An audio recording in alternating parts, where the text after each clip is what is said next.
Hey, what's up? This is Todd Smith. I'm back with my first tutorial series in quite a while. I am going to make this a 3-part video and jump into my 2-pad iOS hardware hybrid setup and show you how it's set up, how I actually start a song on iOS within this ecosystem, and then how I add hardware into the mix.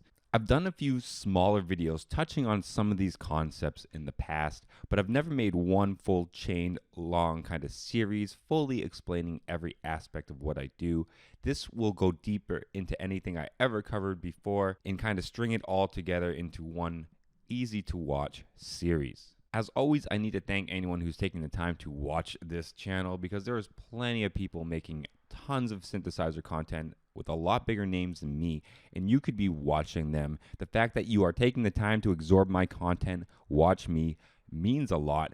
Thank you very much. So with no further ado, let's get into the setup. In this first part, I will show you the connectivity, how everything is connected, and I will go deep into that. This is one part of the workflow I have touched in previous videos, but I will go deeper than I did in previous videos, so let's go. First, why do I use a Midi controller within this setup? The first reason and main reason I use it, and most people probably know this, is it turns my iPad into a key-based machine, something with physical knobs. I can pull the parameters out from the iPad, assign them to the knobs and sliders I want, and have those in the forefront, and I can manipulate those physically, which is always awesome when you're, creating, tweaking, and making your sounds. I really don't think I would use the iOS ecosystem as much if I didn't have an awesome MIDI controller to go with it. Now, the reason this specific model has really lasted in my setup is it gives me a large variety of knobs and sliders and pads to assign. It has some really nice velocity settings, so if you want it to be kind of open with piano, so each key strike kind of has different feel to it depending on how much you hit it, or if you want it to kind of be stuck at the same velocity because you're using a synthesizer and you don't want much change in your velocity, the settings are really good for that. And overall, it's just never let me down. It's never froze. It's never not worked. It's never messed up. I would feel 100% bringing this piece on stage, hooking it up, and I know it's never going to fail. So between its diversity, function, and just stability is the reason why this specific piece has lasted so long in my setup. So I really need to give a thumbs up to Novation. Novation does amazing work. Alright, so now that you know why I've kept this Novation into my setup and why I currently use it, I'm going to start to speak about the connections into the system. Now I use the USB for power. It is running into a wall which has a USB socket, so that's pretty straightforward. It is just USB power into my Novation. Then I used MIDI out 5-pin into my Focusrite 18i8. Now beyond the Impulse 49 going into the MIDI in of the Focusrite 18i8, I have the MIDI out going to my hardware and the USB going to my iPad.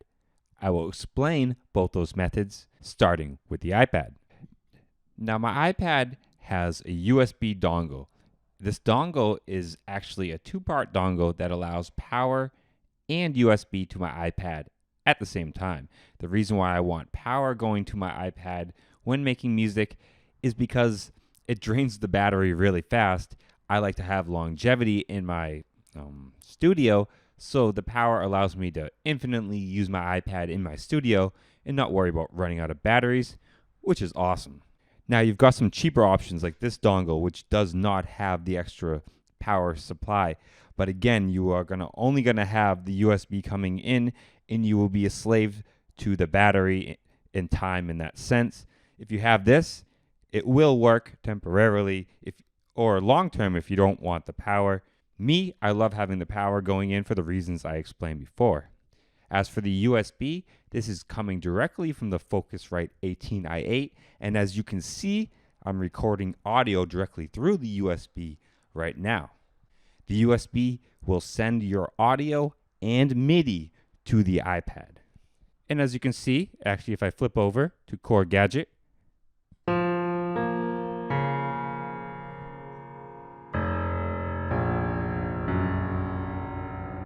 I'm now hitting keys on the Novation Impulse 49, and as you can see, it is recording into my iPad.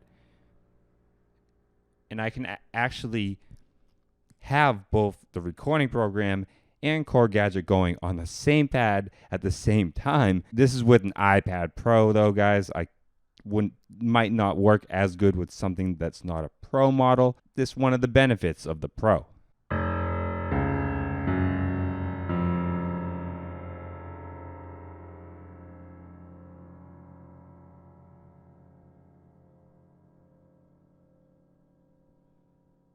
Now let's check the MIDI out connections from my Focusrite into my hardware. The red wire here is the wire that is coming from the Focusrite MIDI out into the MIDI in of the Model D. That is the start of my hardware chain. From there, I go MIDI through into my Quadra MIDI through splitter. Now the reason why I don't put this right after the Focusrite is because the Focusrite won't power this, and this is a self-powered MIDI splitter that needs a synthesizer to power it. The Model D powers it fine, and that is the reason why it is after the Model D in my setup. At that point, I have 4 MIDI outs I can split to other hardware synthesizers. So between the USB in the 5-pin MIDI out, I handle audio in MIDI to my iPad and MIDI to my hardware synthesizers. So those 2 wires cover all my bases. Now, besides the hardware connections and the hardware wires I just showed you to my iPad and my hardware synthesizers, there's also kind of the inner iPad connection that some people in the iOS world might be interested. Like, how am I doing this recording / gadget thing on one iPad? I will explain that really fast. The first thing you're going to need is Audio Bus, because Audio Bus is going to allow you to run your Chord Gadget into some sort of mixing program. And the mixing program I use is Aria Pro. As you can see, with Audio Bus linking Korg and Aria together, I have an AB channel up here, which is Chord Gadget. And then I have a second channel aside it, which I assigned for my input from my microphone.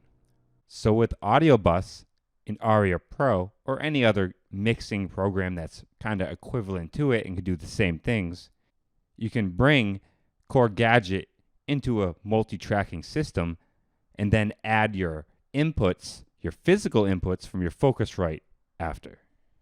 So that is how you're able to bring in the hardware inputs later when you need them into the mix and record them on a totally separate track.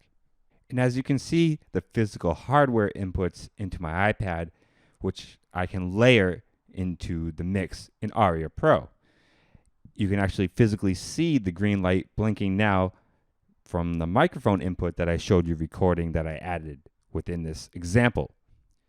Obviously, you can add more than just one mono track. To the right of it, I actually have in the second input is a Behringer synthesizer. This input that the microphone is taking would actually be another Behringer synthesizer if I was recording music. And I have a mixer plugged into the back which can expand my inputs if I run out of space and want more gear into the mix. So that is kind of the general setup I've got going on with my wires, hooking my Novation up into my Focusrite, which links into my iPad, which runs over to my hardware. So now you guys have a general idea of how I hook everything up. Again, I've done a video like this before, but I tried to go a little deeper this time and show a little bit more details.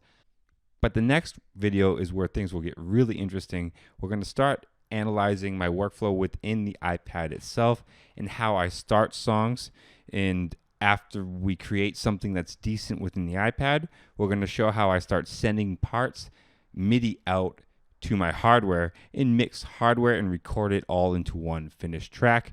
So this is going to be a multi-part series. I'm guessing at least 3 videos. It could go longer. I'm not going to try to cram it all into 3 if I can't, but I'm going to try to give you guys as much good content as possible.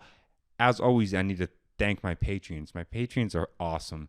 They have been supporting me so much the last couple months. I'm getting new ones almost every single month. Even if it's just one new Patreon a month, it blows me away, guys. Thank you so much for the support. You motivate me to chase my dreams, push my music forward, and keep making content like this to help you guys out too. And as always, stay positive, stay creative, support each other, and peace.